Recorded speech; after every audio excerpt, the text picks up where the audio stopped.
so much for joining us today and sharing about your working experience in UUM. We both are excited to learn more about your journey as a college lecturer. So, before we start our interview session, let us introduce ourselves. My name is Lin Jia. I'm currently semester 3, and I'm a media technology student from SMTC school. And I'm Liu Chang'en, also semester 3 and from media tech. Yeah. Okay, Doctor, please briefly introduce yourself. Okay. My name is Khalil Asfar. So basically, I'm here in the UM as an administrative officer, and as well as I'm teaching undergraduate business. So basically, I'm doing both admin and teaching job here in the UM. So, what else do you want to know about me? Okay, thank you. Now, next question one is, how long have you been working in UM?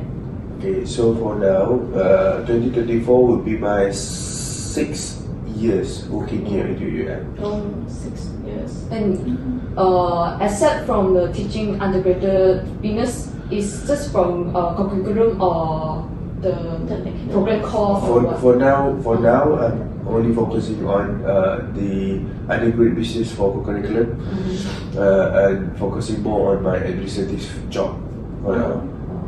Question 2 is, what inspired you to selected undergraduate business to teaching?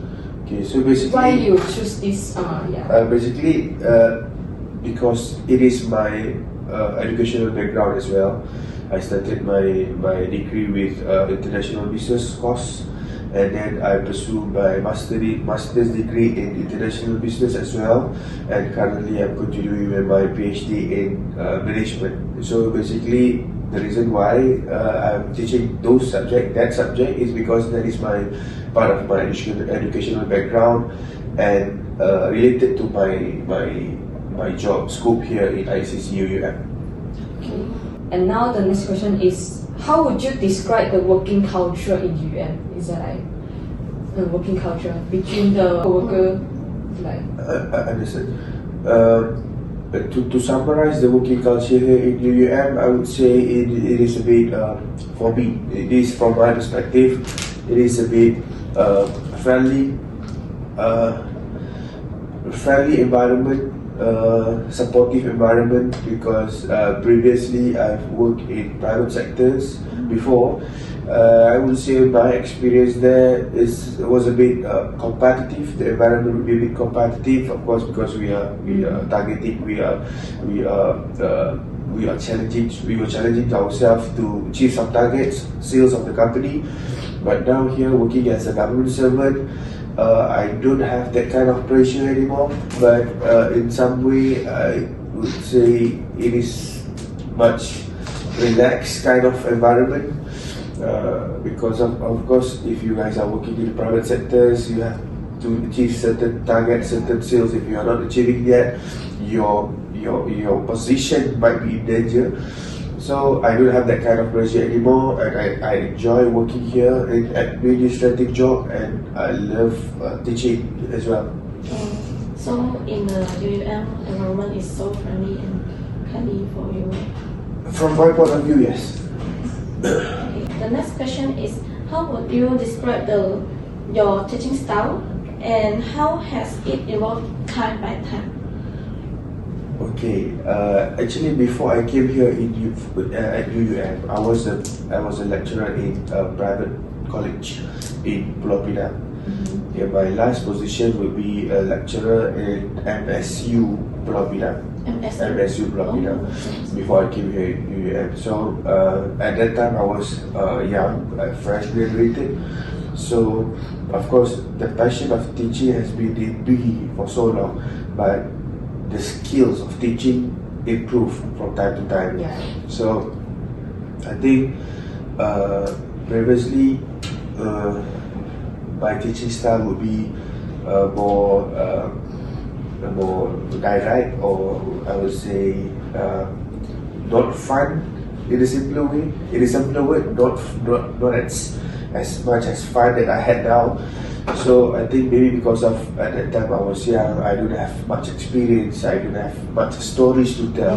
So for now, I think from time to time my teaching style becomes more fun. I am more confident to share with students my background, my experience, my stories because of the experience that I had. So of course, when you know something, when you have things to share, when you know about things, it is more confident for you to share. Once I freshly graduated, I don't have so much thing to share. So in class it will be more challenging. All subject matters only, no outside stories to entertain the student. But for now, I think I have more stories to tell, I have more stories to relate, and I have some experience to share to relate to the studies, to the subject. Can you share what story you share to the student? I have a lot of stories to share. Yeah, most of it because most of it related to my experience working. My experience working with people, interact with people. So I tell to my students, in future, when you guys are working, you will face this kind of people. You will meet this kind of boss. You will meet this kind of colleagues. So that's some sort like those kind of stories that I share in a fun way. Yeah. In a fun way. The relationship between the people. Yeah. How they can prepare themselves for jobs in future. So those are the things that I try to share with my students. And through this various teaching style, would you had you find a ways or a strategy that most effective to teaching to engaging the college students to know about your? Yes, of course. From time to time, I did my research, my observations. I could see that I understand that students, youngsters, college students, they really into social media. So everything happens in the world nowadays. They got everything from social media. So I try to attach myself to the social media as well. Yeah, the internet as well, just to relate with students, because nobody wants to learn or to come to a boring class.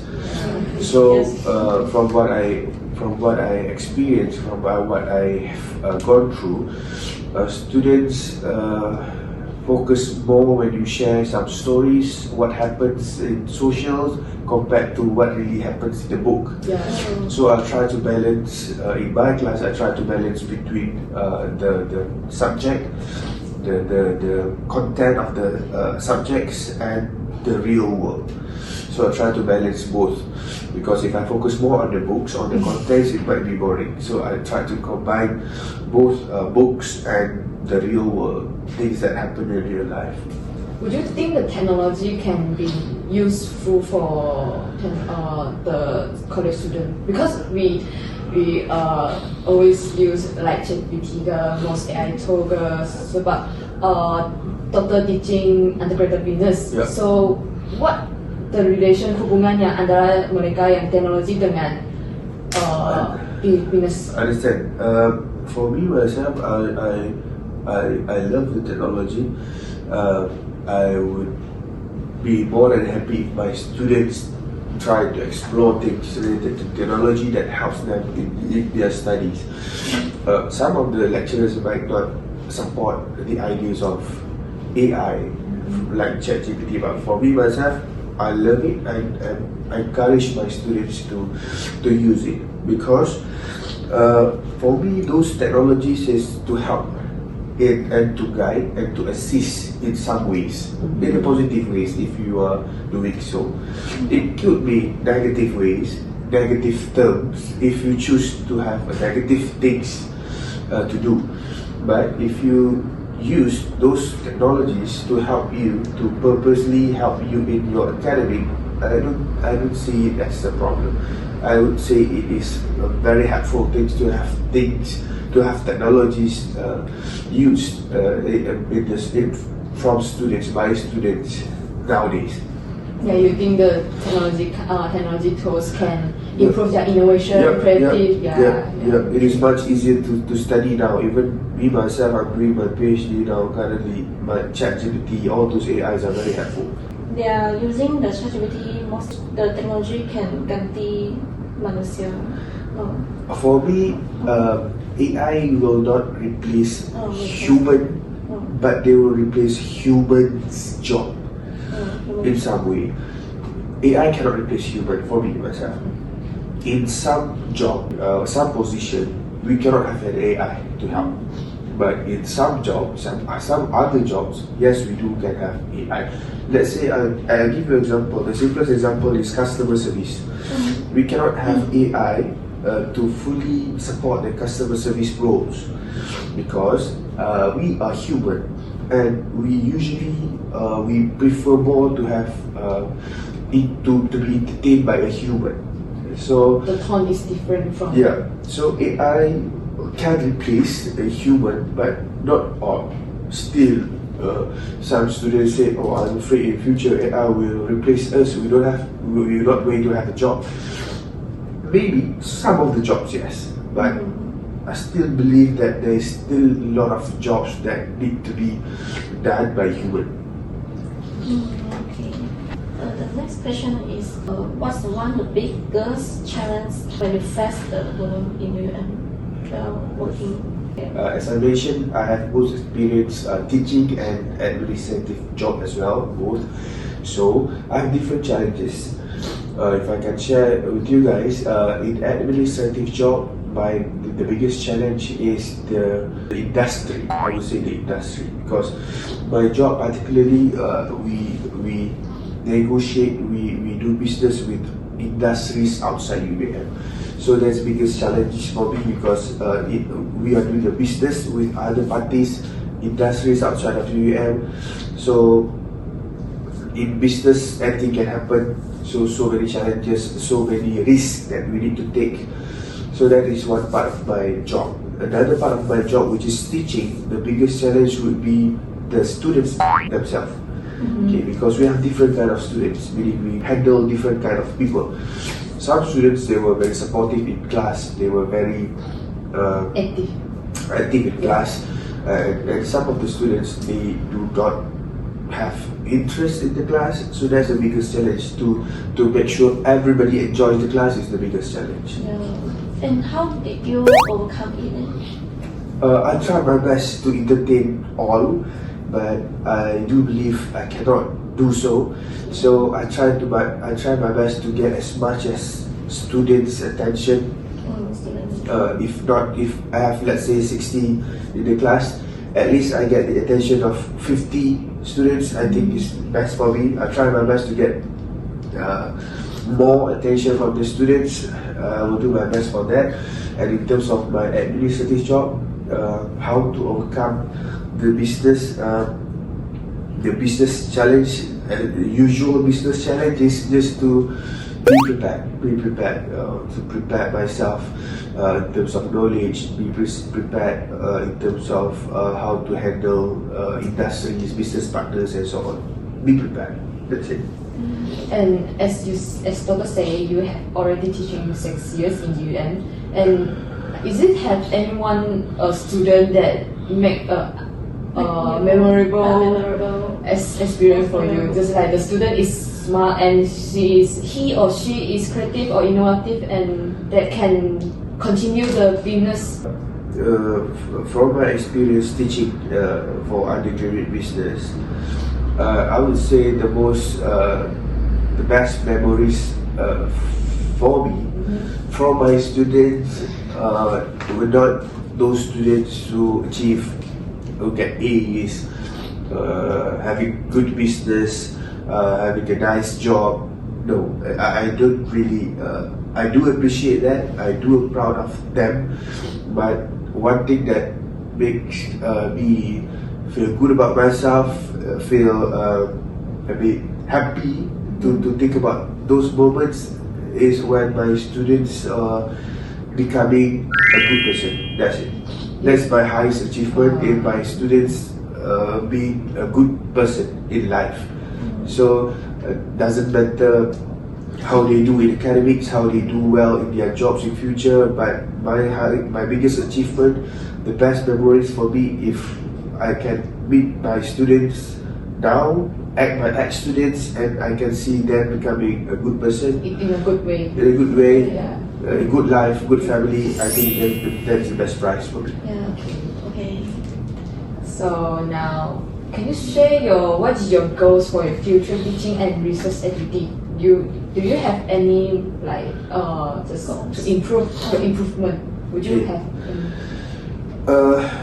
Me myself as a person who have business educational background and also academics. So my plan in future, in my career, for my career path, I'm planning to maybe retire as a professor, and at the same time, I'm going to expand my business. So I'm planning to have a retired life from academic and a very good business. So I want to have both. In future, I plan to have a very good performance business, high achievement business, and as well as be the best in academic world, which is to be a professor. So it mean that you have some kind of business in UUM or out of UUM? I don't have any business here in UUM, but I do outside. So But it's just a small business, so I plan to enlarge it from time to time, and I plan at the time I'm retired as a professor here in UUM. I'm also retiring with a very large, successful business empire. Doctor, can you share a little bit your own business? I previously I had a few businesses, car rental, a restaurant, cafe, and also cookies, baking and cookies, making and pastries.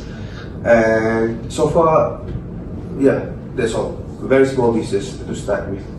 And is online business or just It is a physical business, and also I do have some online business.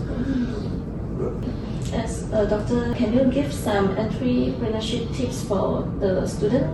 because this is like some kebanyakan student want to open the kedai at Nowadays, UUM. So what kind of advice or tips that they can help them to start a small business to sell their product in Okay, school? my advice, it can be very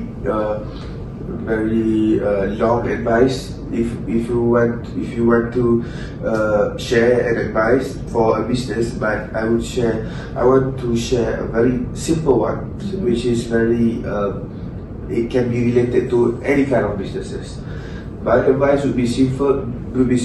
Just do it, and don't afraid to lose money. Don't afraid to lose money, because you will make it more. If you're afraid to lose some money, you cannot make more money. That is just the game. You have to be brave. You have to be prepared to lose some money in order for you to get more money. I have lost many thousand ringgit in doing business. So if I'm afraid to lose some amount of money, I will not be doing as much money. So just do it, don't think about it, and don't afraid to lose money. That's the hardest truth. Sometimes people want to do business, but they're afraid, how I'm gonna make it if I lost some money doing the business. It is part of the business. It is part of the business to lose some money. So don't afraid to lose some money in order for you to get more money. And besides the advice, what kind of product that you can think the environment among the student can be more selfless? I'm not sure specific products for students to sell in the campus because it depends. It depends on the situation. It depends on what viral products came into industry. But I can share in the more general way. If you want to start food in a very good business, try to put yourself in the business of health and education. Yeah. Try to find some business, some product or services that you can offer from the industry of healthcare and also education. For me myself, I would say those two industries are profitable if you can do it well. Because some other business is like a very risk business. Yes. There's fluctuation, turun naik. Tapi for me, education and healthcare is the thing that is two most important industries for me. So students can try. How they can sell us experience about education? Just like share their not sell their notes on ebooks. Maybe Yeah. you can share some notes because students nowadays they like to find easier things, easier ways for anything. So if you can sell some notes that you write in class, it might be helpful. It is in the industry of education. That is one of the small example. They want to become entrepreneurs at future. They may have to creative and innovation to. Yeah, that is the. It is very important for the future. Yeah, that is a very crucial part of being an entrepreneur because you have to be creative, you have to be innovative and so on. But still, the passion must be there, the interest must be there. If you don't have the passion, if you don't have the guts to be in the business, don't care how much creative you are, how innovative you are, but if you don't have the patience to do business, it's quite difficult. But yes, of course, if you have patience and you have creative, innovative, and so on, you will be a very good entrepreneur. Alright. Okay, and now we are come to the conclusion session. And yeah, thank you Doctor, for helping both of us to complete our interview session.